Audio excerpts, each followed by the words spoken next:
అందరికీ నమస్కారం. ఈ వీడియోలో మనము గురు పౌర్ణమి ఎందుకు చేసుకుంటాం, ఎప్పుడు వస్తుంది, దానికి ముఖ్యమైన కథ ఏమిటి అన్న ఆసక్తికరమైన విషయాలను తెలుసుకుందాం.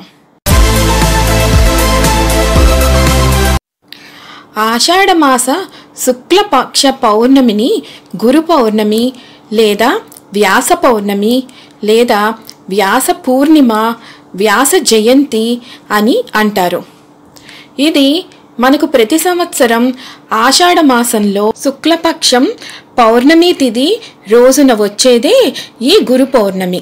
గురోహో ప్రసాదాత్ అన్యత్ర నాస్తి సుఖం మహీతలే అని, గురువు అనుగ్రహం లేనిదే ఇహలోకంలోనైనా పరలోకంలోనైనా సుఖం పొందడం దుర్లభం అని మన పెద్దలు చెప్తున్నారు. సనాతన హైందవ సమాజంలో గురువుకు తల్లిదండ్రుల తర్వాత స్థానం దక్కింది. అందుకే ఈ రోజున మనము గురువులను పూజించి గౌరవిస్తాము. గురు పౌర్ణమి రోజునే వ్యాస మహర్షి జన్మించినట్టు పురాణాలు చెబుతున్నాయి. ఆయన జన్మదినాన్ని ఒక మహాపర్వదినంగా జరుపుకోవడం మనకు ఆచారంగా వస్తోంది. ఈరోజు గురు భగవానుడిని, వ్యాస మహర్షిని పూజించే వారికి అష్టైశ్వర్యాలు కలుగుతాయి. గురుర్బ్రహ్మా గురుర్విష్ణు గురుదేవో మహేశ్వరః గురుర్ సాక్షాత్ పరబ్రహ్మ తస్మై శ్రీ గురవే నమః. ఈ శ్లోకం యొక్క అర్థం ఏంటంటే, గురువును సాక్షాత్తు ఆ త్రిమూర్తుల స్వరూపంగా మనం కొలుస్తూ ఉంటాం. అదే మన గురువు యొక్క గొప్పదనమని మన హైందవ సంప్రదాయంలో ప్రతి ఒక్కరూ తెలుసుకోవాల్సిన విషయం.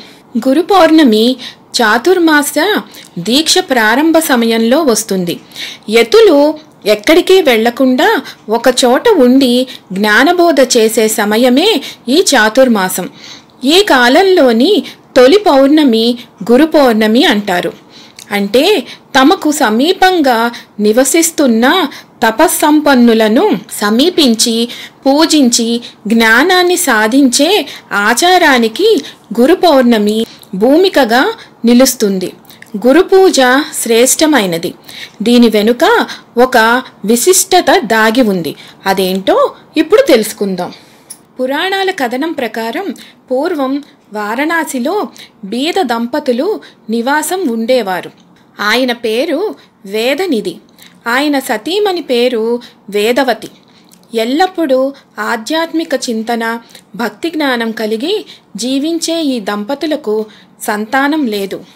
ఎన్ని నోములు నోచి వ్రతాలు చేసినా ఫలితం లేకపోయింది. ఇదే సమయంలో వారణాసిలో ఉండే వ్యాస భగవానుడు రోజు మధ్యాహ్న సమయంలో రహస్యంగా గంగానదికి స్నానానికి వస్తూ ఉంటారని తెలుసుకున్న వేదనిధి ఎలాగైనా ఆయన దర్శించుకోవాలని భావించాడు. ఆ రోజు నుంచి వ్యాసుడి కోసం 1000 కళ్ళతో వెతకడం ప్రారంభించాడు. ఈ నేపథ్యంలో ఒకరోజు భిక్షువ రూపంలో చేతిలో దండం, కమండలం ధరించిన వ్యక్తిని చూసిన వేదనిధి వెంటనే అతడి పాదాలపై పడి నమస్కరించాడు. ఆ భిక్షువు మాత్రం కసురుకున్నాడు. సరే, పట్టిన పాదాలను మాత్రం విడవకుండా, మహానుభావ, తమరు సాక్షాత్తు వ్యాస భగవానులని నేను గ్రహించాను, కాబట్టి మిమ్మల్ని శరణు కోరుకుంటున్నాను అని అన్నాడు. ఆ మాటలకు కంగుతిన్న ఆ సన్యాసి గంగానది ఒడ్డున నలుదిశలా చూస్తూ ఎవరైనా తనని చూస్తారేమోనని పరికించాడు. వెంటనే వేదనిధిని ఆప్యాయంగా పైకి లేపి ఏమి కావాలో కోరుకోమన్నారు. రేపు నా తండ్రి పితృకార్యం, దానికి తమరు అతిథిగా మా ఇంటికి తప్పక విచ్చేయాలని వేడుకున్నాడు. వేదనిధి ఆహ్వానాన్ని మన్నించి మహర్షి దీనికి అంగీకరిస్తాడు. దీంతో సంతోషంగా ఇంటికి చేరుకున్న వేదనిధి తన సతీమణికి గంగానదీ తీరంలో జరిగిన వృత్తాంతమంతా వివరించాడు. ఇచ్చిన మాట ప్రకారం మర్నాడు ఉదయమే వారి ఇంటికి విచ్చేసిన వ్యాసభగవానుడిని ఆ దంపతులు సాదరంగా లోనికి ఆహ్వానించి అతిథి సత్కారాలు చేసి పూజించారు. అనంతరం దేవతార్చనకు తులసీ దళాలు, పువ్వులను సిద్ధం చేసి శ్రద్ధ భక్తులతో ఆయనని ఎంతో ప్రేమతో సాష్టాంగ నమస్కారాలు చేశారు. వారి ఆతిథ్యానికి సంతుష్టుడైన ఆ వ్యాసభగవానుడు వారికి ఏం వరం కావాలో కోరుకోండి అని చెప్పాడు. అప్పుడు ఆ దంపతులు, స్వామి, ఎన్ని నోములు వ్రతాలు చేసినా సంతాన భాగ్యం మాత్రం మాకు కలగలేదు. ఆ వరాన్ని ప్రసాదించమని కోరుకున్నారు.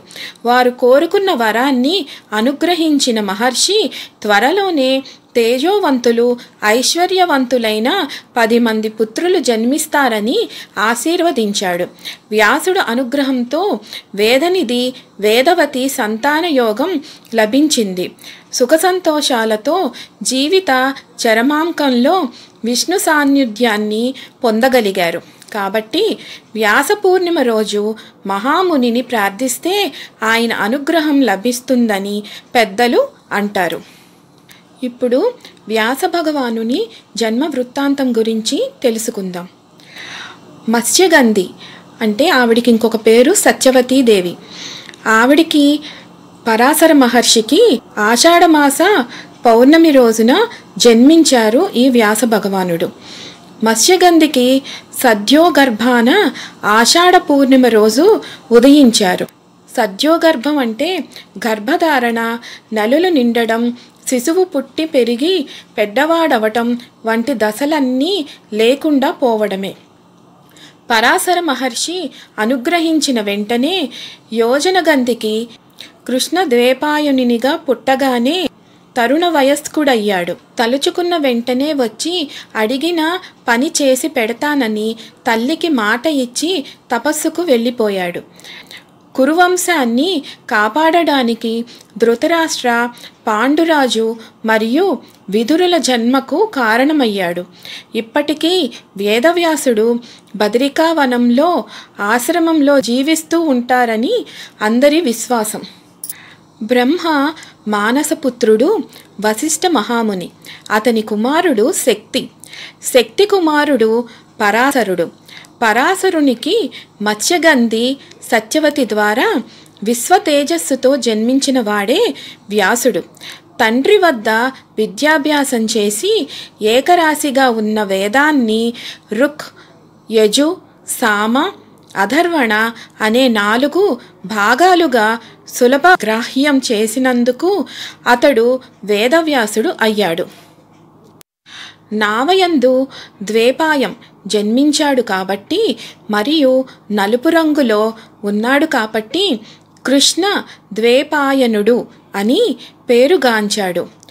18 పురాణాలను 18 ఉపపురాణాలను విజ్ఞాన సర్వస్వం అయిన మహాభారతాన్ని, బ్రహ్మసూత్రాలను, ఆధ్యాత్మ రామాయణమును రచించి కలియుగ మానవాళికి కర్మ, భక్తి, జ్ఞాన మార్గాలను ఉపదేశించారు వ్యాస భగవానుడు. వ్యాసునకు ఈ వేదాలు ఎక్కడి నుంచి లభించాయి అన్న విషయాల్ని తెలుసుకుందాం. యోగ సాంప్రదాయంలో పరమశివుడు ఆదియోగి. గురు సాంప్రదాయంలో శివుడే ఆది గురువు. పరమశివుడు తాండవం చేసే సమయంలో ఆయన చేతి డమురుకం నుంచి నాదం పుట్టింది. నాదం నుంచి వేదం పుట్టింది. ఈ వేదాన్ని శ్రీ మహావిష్ణువు బ్రహ్మదేవునకు ఉపదేశించాడు. బ్రహ్మదేవుడు ఈ వేదాల్ని ప్రామాణికంగా తీసుకొని సృష్టి చేశాడు. ఆ తర్వాత ఈ వేదాన్ని బ్రహ్మదేవుడు తన కుమారుడైన వశిష్ఠ మహర్షికి, ఆయన తన కుమారుడైన శక్తి మహర్షికి ఉపదేశం చేశారు.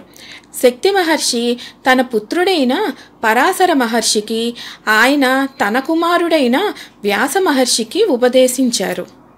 ఈ రకంగా వ్యాసునికి వేదాలు అంది వాటిని ఈ రకంగా విభజించారు. అందుకే వేదాలను విభజించి ఎంతో జ్ఞానాన్ని మనందరికీ పంచిన వ్యాసుని గుర్తు చేసుకుంటూ గురు పౌర్ణమి రోజున వ్యాస భగవానునికి మనం పూజ జరుపుతాము. దాని వివరాలను మనము ఇప్పుడు తెలుసుకుందాం. ఈ గురు పౌర్ణమి రోజున దత్తదేవుని కానీ, సాయిబాబాని కానీ, రాఘవేంద్ర స్వామిని కానీ, లేక ఆది శంకరాచార్యుల్ని కానీ ఎవరైనా సరే మనకి గురువు అనుకున్న రూపాన్ని తలుచుకొని వాళ్ళకి సాష్టాంగ దండ ప్రమాణాలు చేసి వారి ఆశీర్వాదము తప్పక తీసుకొని వాళ్ళని పూజించాలి. అప్పుడు వారి అనుగ్రహం మనకి తప్పక కలిగి ఆయుర్వృద్ధి అష్టైశ్వర్యాలు కలుగుతాయని పెద్దల వాక్కు. ఇప్పుడు గురు పౌర్ణమి రోజున పఠించవలసిన శ్లోకాల గురించి తెలుసుకుందాం. గురు పరంపరా సిద్ధ్యర్థం వ్యాస పూజాం కరిష్యే అని సంకల్పం చేసుకొని ఈ కింది శ్లోకాలను చదువుకోండి. వ్యాసాయ విష్ణురూపాయ వ్యాసరూపాయ విష్ణవే నమో వై బ్రహ్మనిధయే వాసిష్ఠాయ నమో నమః. గురుర్బ్రహ్మా గురుర్విష్ణు గురుర్దేవో మహేశ్వరః గురుర్సాక్షాత్ పరబ్రహ్మ తస్మై శ్రీ గురవే నమః. లక్ష్మీనాదసమారంభాం నాదయామునమధ్యమాం అస్మదాచార్యపర్యంతాం వందే గురుపరంపరాం. గురవే సర్వలోకానాం భిషజే భావరోగిణాం నిధయే సర్వవిద్యానాం దక్షిణామూర్తయే నమః. చిద్గణాయ ప్రకాశాయ శ్రుత్యాకాశవిహారిణే అద్వైతామృతవర్షాయ శంకరాయ నమో నమః అని ఈ శ్లోకాలను ఆ రోజున తప్పక చదువుకోండి. గురు పౌర్ణమి రోజున ఏ పూజ చేయలేని వాళ్ళు, శ్లోకాలు చదవలేని వాళ్ళు ఈ ఒక్క నామం ఉచ్చరించినా అదే ఫలితం దక్కుతుంది. ఓం గురుభ్యో నమః అన్న నామాన్ని ఉచ్చరించుకోండి, తప్పక ఫలితం దక్కుతుంది. ఇవండి గురు పౌర్ణమి యొక్క విశేషాలు. విన్నారు కదా? మరొక వీడియోతో తప్పక మిమ్మల్ని అందరినీ కలుసుకుంటాను. సెలవు మరి. సర్వం ఈశ్వరార్పణమస్తు. స్వస్తి.